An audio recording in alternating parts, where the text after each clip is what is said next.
ಆ ರೈತರು ಸಾಲ ಮಾಡಿ ದಾಳಿಂಬೆ ತೋಟ ಮಾಡಿದ್ರು. 2 ವರ್ಷಗಳ ಕಾಲ ಉತ್ತಮವಾಗಿ ದಾಳಿಂಬೆ ಬೆಳೆದಿದ್ರು.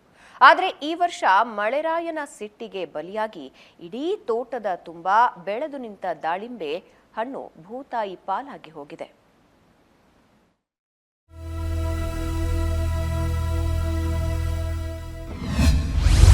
ಮಳೆ ಬಿಸಿಲಿನಿಂದ ತತ್ತರಿಸಿ ಹೋದ ದಾಳಿಂಬೆ ಬೆಳೆಗಾರರು.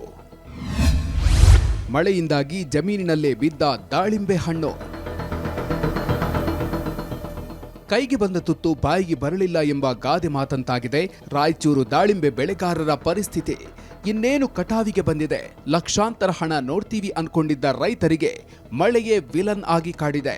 ಕಳೆದ ವಾರ ನಿರಂತರವಾಗಿ ಸುರಿದ ಮಳೆಯಿಂದಾಗಿ ದಾಳಿಂಬೆಗೆ ಕೊಳೆ ರೋಗ ಅಟ್ಯಾಕ್ ಆಗಿದೆ. ಇದೀಗ ಜಮೀನಿನ ತುಂಬೆಲ್ಲ ದಾಳಿಂಬೆ ಹಣ್ಣು ಬಿದ್ದು ಕೊಳಿತಾ ಇದೆ. ಸಿಂಧನೂರು ತಾಲೂಕಿನ ಹುಡಾ ಗ್ರಾಮದ ಹಲವರು ಎಕರೆಗೆ 3 ಲಕ್ಷ ರೂಪಾಯಿ ಖರ್ಚು ಮಾಡಿ ದಾಳಿಂಬೆ ಬೆಳೆದಿದ್ರು. ವರ್ಷ ಪೂರ್ತಿ ಮಗುವಿನಂತೆ ಪೋಷಣೆ ಮಾಡಿದ್ರಿಂದ ದಾಳಿಂಬೆ ಗಿಡಗಳ ತುಂಬಾ ಹಣ್ಣುಗಳಾಗಿದ್ವು. ಆದರೆ ಒಂದೇ ಒಂದು ಮಳೆ ರೈತರ ಕನಸನ್ನೇ ನುಚ್ಚು ನೂರು ಮಾಡಿಬಿಟ್ಟಿದೆ. ದಾಳಿಂಬೆ ಗಿಡದಲ್ಲೇ ಹಣ್ಣುಗಳು ಕೊಳೆತು ನೆಲಕ್ಕೆ ಬೀಳ್ತಿವೆ. ನೆಲಕ್ಕೆ ಬಿದ್ದ ದಾಳಿಂಬೆಯನ್ನ ಯಾರು ಕೇಳದ ಪರಿಸ್ಥಿತಿ ನಿರ್ಮಾಣ ಆಗಿದೆ. ಹೀಗಾಗಿ ಕೆಲ ದಾಳಿಂಬೆ ಬೆಳೆಗಾರರು ತಿಪ್ಪೆಗೆ ಸುರಿದ್ರೆ, ಇನ್ನು ಕೆಲ ರೈತರು ದನಗಳಿಗೆ ಹಾಕ್ತಿದ್ದಾರೆ. ಸರ್, ಈಗ ಏಕಾಏಕಿ ಮಳೆ ಬರ್ತಾ ಇದೆ, ಏನು ಸಮಸ್ಯೆ ಆಗ್ತಾ ಇದೆ ಸರ್? 2-3 ತಿಂಗಳಾಯ್ತು ರೀ ಮಳೆ ಆಗಿ, ಒಂದಿನ ಬಿಟ್ಟು ಒಂದಿನ ಮಳೆ. ಅದೇ ಕಾರಣದಿಂದ ಗಿಡದಲ್ಲಿ ಹಣ್ಣು ತಂಪು ಹೆಚ್ಚಾಗಿ ಹಣ್ಣು ಕೊಳೆತು ಉದುರ್ತಿದೆ ಸರ್. ಅಲ್ಲ, ಇದು ಯಾವ ರೋಗ ಅಂತಾರ, ಏನು ಸಮಸ್ಯೆ ಆಗ್ತಾ ಇದೆ? ರೋಗನೇ ಇಲ್ರಿ ಸರ್, ಇದು ಮಳೆ ಸಲುವಾಗಿನೇ ಕೊಳೆ ರೋಗ ಬಂದು ಉದುರ ಕಚ್ಚಿಬಿಟ್ಟೆ ಸರ್. ವ್ಯಾಪಾರಸ್ಥರು ಬಂದ್ರು ಹಿಂದಕ್ಕೆ ಹೋಗಚ್ಚಾರ ಕೊಳೆ ರೋಗ ರೀ. ಯಾವ ರೋಗ ಇಲ್ಲ, ರುಚಿ ಇಲ್ರಿ. ಇದು 6 ಎಕರೆ ಪ್ಲಾಟು ಇದೇ ತರನೇ ಆಗ್ಬಿಟ್ಟೈತ್ರಿ. ಎಷ್ಟು ಖರ್ಚು ಮಾಡಿದ್ರಿ 6 ಎಕರೆ ದಾಳಿಂಬೆ ಬೆಳಿಲಕ್ಕ? ಈಗ 3 ಲಕ್ಷ ಲೆಕ್ಕ ಹೋಗೈತ್ರಿ. 18 ಲಕ್ಷ ರೂಪಾಯಿ ಆಗೈತ್ರಿ. ಒಂದು 6-7 ಲಕ್ಷ ರೂಪಾಯಿ ಹಣ್ಣು ಸಮಥಿಂಗ್. ಮಳೆ ಮತ್ತು ಬಿಸಿಲಿನ ತಾಪದಿಂದಾಗಿ ದಾಳಿಂಬೆ ಹಣ್ಣು ಹಾಳಾಗಿವೆ ಅಂತ ತೋಟಗಾರಿಕಾ ಇಲಾಖೆ ಉಪನಿರ್ದೇಶಕರಾದ ಮೊಹಮ್ಮದ್ ಅಲಿ ತಿಳಿಸಿದ್ರು. ಎಷ್ಟು ಪ್ರಮಾಣದಲ್ಲಿ ಹಾಳಾಗಿದೆ ಅನ್ನೋದು ಸರ್ವೆ ಮಾಡಿ ಸರ್ಕಾರಕ್ಕೆ ವರದಿ ನೀಡಲಾಗುತ್ತೆ.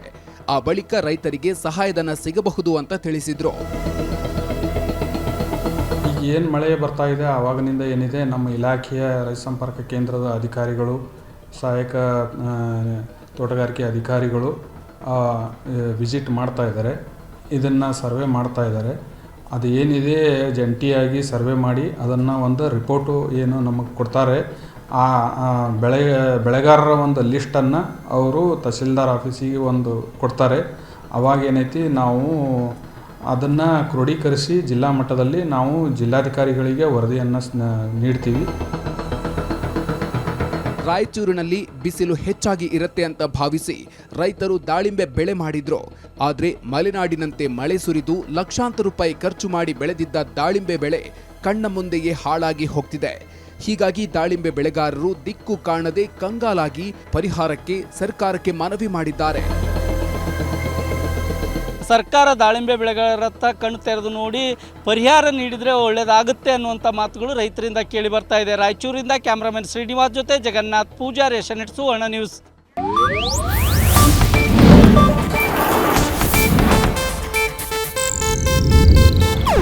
ಇದು ಏಷ್ಯಾನೆಟ್ ನ್ಯೂಸ್ ನೆಟ್ವರ್ಕ್ ಪ್ರಸ್ತುತಿ.